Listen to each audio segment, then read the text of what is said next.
Magpapabiyahe na naman ako. Saan ba ako pupunta? Yes, aalis ako mamamasyal ulit. Pasyal na naman. Hello, kaya ako bumalik ng Pinas ay para ako ay makapunta ng Palawan this year. Matagal ko nang binabalak na magbiyahe papunta rito dahil gusto kong makita kung ano ba talaga itsura niya. Wala namang problem sa aming pagbubuk, madali lamang. 3 days before nagpunta kami ng Palawan ay kami ay nagbook. Kaya medyo mataas yung nakuha namin, bali 18,000 ang gastos ng isang tao. Kasama nandun ang airplane at hotel na tutulugan mo. At mula Manila, direkte na siya papunta sa Busuan. Ito nga yung Coron, Palawan. 30 minutes away from the airport ang. At gantong kwarto nga ang nakuha namin. Medyo maayos naman. Sa Jelenica Hotel kami nakapag-book at ito nga ay libre na rin ang breakfast sa umaga. At naswertihan nga namin na ang nakuha naming room ay may makikita kang view na ganito sa umaga at sa gabi. Excited na ako kung ano ang mga gagawin dito sa Coron. Hindi nga pala ako kumuha ng mga tour package na iniaalok agad kasi gusto kong malaman sa ano ba yung mga included sa tour package na yun, ano ba talaga ang dapat gawin. So nagpunta lang kami dito, wala talagang plano kung ano ang aming gagawin sa umaga o sa next day. Kaya naglibot-libot kami after na malibot namin tong hotel na aming tinuluyan na merong swimming pool sa taas at meron ding unlimited coffee. Kumain na kami ng alas 4 ng hapon kasi yun yung oras na dumating kami. Wala akong kinuha na guide para maglibot dito sa Coron. Mas gusto ko yung ganun. Malapit lang din sa town yung nakuha naming hotel kaya nilalakad lang pagpunta rito. Ito pala yung kung saan nakatigil yung mga bangka papunta sa iba't ibang island. Hapon na kaya ang mga tao wala dito masyado na. Ganito pala ang itsura nito. Sa totoo lang nang makita ko to, sabi ko bakit parang luma na ang mga part ng bahagi ng Coron na to. Yung tipo na parang hindi siya talaga ini-improve. Kasi pag mamamasyal ka talaga dito sa buong town na to, makikita mo parang walang improvement. Napadaan niya kami sa school kasi narinig namin na merong nagbabanda. Sabi ng mga taga rito kasi magpipesa daw dito sa Coron kaya sila ay naghahanda ng ganyan. Naalala ko tuloy nung elementary ako, wala akong chance na makasali sa ganyan kasi wala kaming pera. Ito nga palang part na ito yung munisipyo ng Coron. Yan. Nilibot talaga namin ang kung anong itsura ng bayan ng Coron. Maliit lang talaga siya yung bayan niya, yung parang simpleng probinsya talaga siya. At makikita mo na parang walang improvement nga, yun yung masasabi ko. Pero more on building sila kasi nga ito nga yung tourist destination, maraming nagpapaupa. At nakakuha nga kami ng tour package, bali pangalawang araw namin to ginawa. Pupunta nga pala kami sa 3 beach na medyo malayo dito sa town. Kaya 3 beach lang yung mararating namin sa tour na to kasi aabot siya ng 2 hanggang 3 oras na biyahe papunta dun sa pinakamalayo naming pupuntahan. At ang mga pupuntahan namin nga ay ang beach ng Malacapuya, Ditaytayan Sandbar at ang Coco Beach. At parang piyesta sa dami ng tao dito sa umaga. Medyo madalas. Lumalakad na ako dun sa kaya ng bangka. Ang kinuha pala naming tour ay ang tour na hindi private kasi mas mahal yun. At sa ganito, marami kang makikilala at makakausap na iba't ibang tao. Meron nga palang mga kasamang tour guide ang bawat tour na silang nag-explain sa amin. And 30 minutes. And then guys, we have only a quick reminder, if you encounter any big waves guys, just stay where you are. Don't panic, enjoy the wave, okay? Then I also don't stand because the boat captain will not see the wave coming to us. And then guys, a few reminder only, when the boat are navigating, you are not allowed to sit that side or only anything of this side, okay? So guys, we have... Nagta-travel pa nga lang kami, excited na ako dahil makikita mo talaga dito. May mga part na madadaanan ka na talagang ang puti-puti talaga ng mga buhangin na parang gusto mo nang tumalon kasi excited ka ng maligo.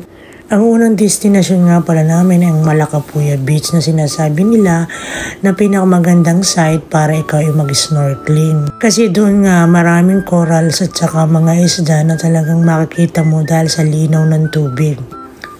At kapag nga nakasakay ka dito, feel mo yung relaxing vibes, ang sarap sa pakiramdam, parang nakakawala talaga ng mga dala-dala mo sa buhay. Sa dami ng magagandang island katulad nito, hindi namin ito pupuntahan pero isa siyang private, parang ganun ang dating niya.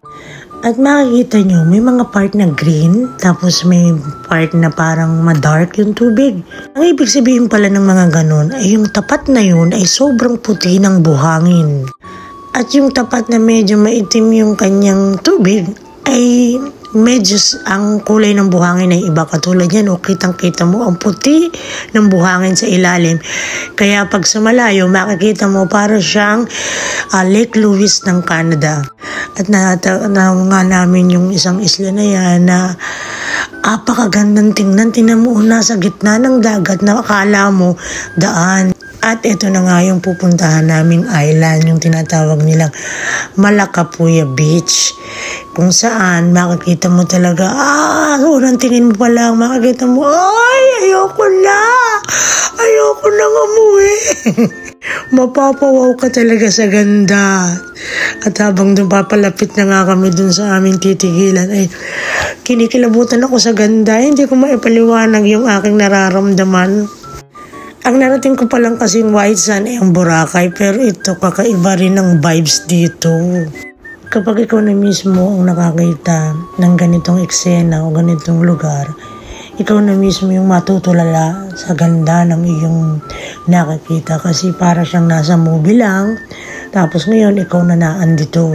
Sa bawat lugar na pupuntahan nyo, pagkasama kayo sa tour package na ganito, ay meron silang inilalaan ng mga oras. Dito, binigyan kami ng 1 oras para mag-stay. Pero kulang talaga yung 1 oras pag talagang gusto mong ma-enjoy ang lugar na ito. At hindi pala talaga ito ang pinaka-beach. Maglalakad pa kami ng mga ilang minuto bago pa namin marating talaga yung tinatawag nilang snorkeling area. At ito na nga yung itsura niya. Nung makita ko nga, sabi ko parang nasa paraiso ako. Yung mga boat na yan, ginagamit yan papunta dun sa may bandang gitna. Hindi naman gitna, medyo malayo sa Pangpang. Para nga makita mo yung mga corals at saka yung mga kung ano-ano pang laman dagat.